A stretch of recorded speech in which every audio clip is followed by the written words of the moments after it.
नमस्कार, जय महाराष्ट्र मित्रांनो. उद्धव ठाकरे यांच्या शिवसेनेत झालाय महत्वाचा आणि मोठा पक्षप्रवेश.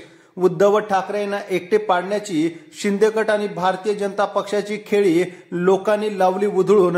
उद्धव ठाकरे यांचा रायगड दौरा चांगलाच चर्चेत आलेला आहे. उद्धव ठाकरे यांना हरवण्यासाठी आणि त्याचबरोबर शिवसेना ताब्यात मिळवण्यासाठी केंद्रातून संपूर्ण ताकद शिंदे गटांना दिली गेली. त्याचबरोबर कोकणातूनही आता कोकणी माणसाने शिवसेनेशी असलेलं नातं दाखवायला सुरुवात केलेली आहे. उद्धव ठाकरे यांच्या सेनेमध्ये सर्वात मोठा पक्षप्रवेश कोकणातून आणि पहिल्याच सभेत झाल्याचं पुन्हा एकदा दिसून येत आहे.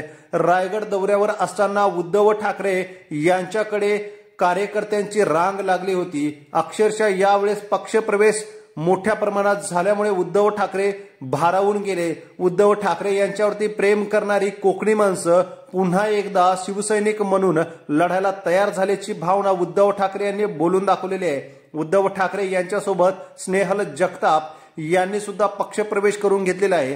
त्याचबरोबर माजी नगराध्यक्ष, माजी नगरसेवक आणि एक माजी जिल्हा प्रमुख यांचा ठाकरेंच्या सेनेमध्ये पक्षप्रवेश झाल्यामुळे रायगड जिल्ह्यामध्ये पुन्हा एकदा ठाकरेंची ताकद वाढलेली आहे. येत्या लोकसभेच्या निवडणुकीपूर्वी असा पक्षप्रवेश उद्धव ठाकरेंनी करून घेतल्यामुळे या लोकसभेमध्ये त्यांना भरपूर अशी मतं मिळतील असं लोकांनी म्हटलेलं आहे. धन्यवाद.